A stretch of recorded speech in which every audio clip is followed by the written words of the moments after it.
guys, we are back for another Dokkan battle video. So, alright, we're gonna do another one of the Dragon Ball Hero Red Zone no item sweeps.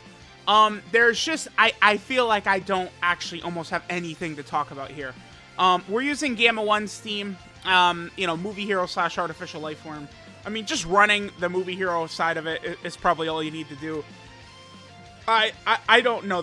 I mean, this has to be the best team in the game, I would say.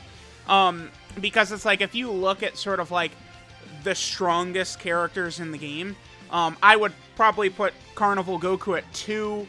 I think Gamma 1 and 2, they're like 4 and 5 or 3. Like, it's like, well, Gamma 1, Gamma 2, Kid Goku, again, you're talking about like 4, 5, 6, 7, 8, like in this range. It's just very difficult to lose with this type of team. Cooler, Golden Cooler can be a fight. That can be tough. He can do a lot of damage quick, but he's just not able to compete with this level of power. The team we're using is like well above this Cooler's power, right? Like he can't do anything to this team. Piccolo is like a floating support. Kid Goku is just sort of floating around doing everything he wants to. The gods can sort of handle business. Carnival Goku can handle business. There's just not really a lot of opportunity for us to lose here, right? I mean, the Gammas are like legitimately Dokkan Fest LR level. I mean, so is Kid Goku. I mean, so it's like, considering they're all movie heroes, it's just like, yeah, we just come in here and we just shit on these fights. That's it.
Alright, next we're moving on to the fight against Fu. I believe I got pretty lazy during this run. I just felt like there's no way we lose in these fights. So I didn't like try and like sit there and think of like, oh, maybe I should run this character for this run or this character. I was just like, screw it, dude. Like, we're just gonna go in, I'm just gonna shit on these bosses, right? Like, I'm just gonna rock the same team, and we're just gonna beat all 3 stages in one try, and that's exactly what happened, right? Like, you guys know Gamma 2, again, he's got his nullification, beam nullification, which could be good against Golden Cooler. Oh, yeah, there's my full dodge build on Gamma 2. If you guys have been watching these heroes no-item runs, I mean, you can see that, you know, we dodge super attacks every fight, man. You know, it is what it is. Gamma 2, I mean, let's respect Gamma 2. He would have taken probably double-digit damage there anyway, but still, it's good to know, you know. Pretend that was a Cell Max super attack, right? You know, we just dodged it. But again, like, Gamma 2 is supporting nullification, Gamma 1 is supporting, right? Like, you know, Kid Goku has got his dominant power, the gods. We have Carnival Goku's revive. Think about the amount of, like, utility this team has. Not just, oh, this character has a high defensive stat. You know, like, Gamma 2, right? Like, just as an example, he can get over 1 million defense, right? Depending upon how many super attacks he does, what point in the fight it is, blah, blah, blah, blah, blah, right? Or some of these characters, was that another super attack dodged? Okay. But then, you know, or, you know, some of these characters, like, oh, look at this 10 million attack set. This team is filled with characters that are doing, like, sort of, like, exceptional or special things, besides just high damage number, high defense number. They're doing, again, special things, which just makes these fight, like, Fu can seal the entire rotation, doesn't matter, right? The gods actually could get destroyed here, But like, you know, if we would, for example, on this rotation, keep them in the middle slot, there's only one attack right there. We should be good, right? And it's like only, you know, Fu would have to seal them, and then, you know, maybe we don't get a lot of rainbow orbs, or, you know, there's a couple of attacks right there, right? But there's Fu. Not really too bad.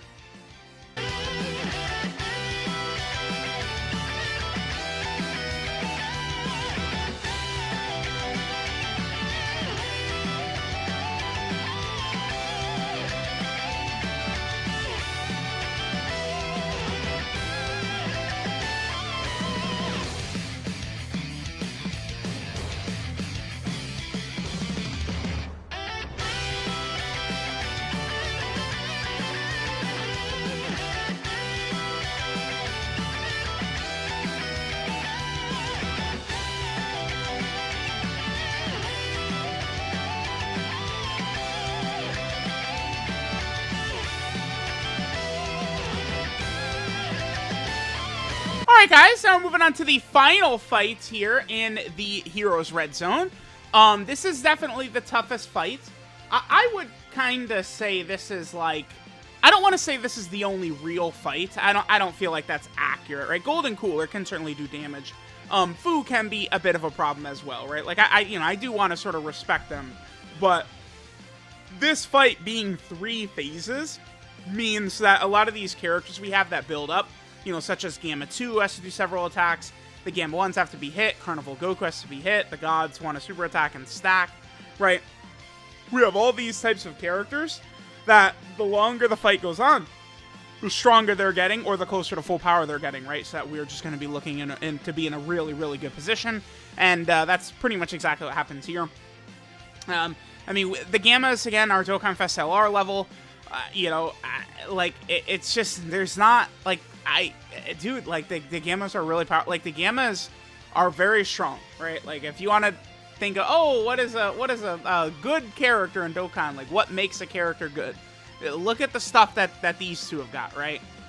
Again, support, Gamma 1 can super attack counter, Gamma 2 has a nullification, which is probably going to age super well, right? Like, they're just doing a lot to sort of help us out here. Now, Great Ape Cumber, this guy, you know, can be a threat. But of course we have this STR Piccolo from the Cooler movie, who is a god himself. He's so ridiculous. Now, this Great Ape Cumber, he could do a lot of damage. When he super attacks, he increases his power for the turn.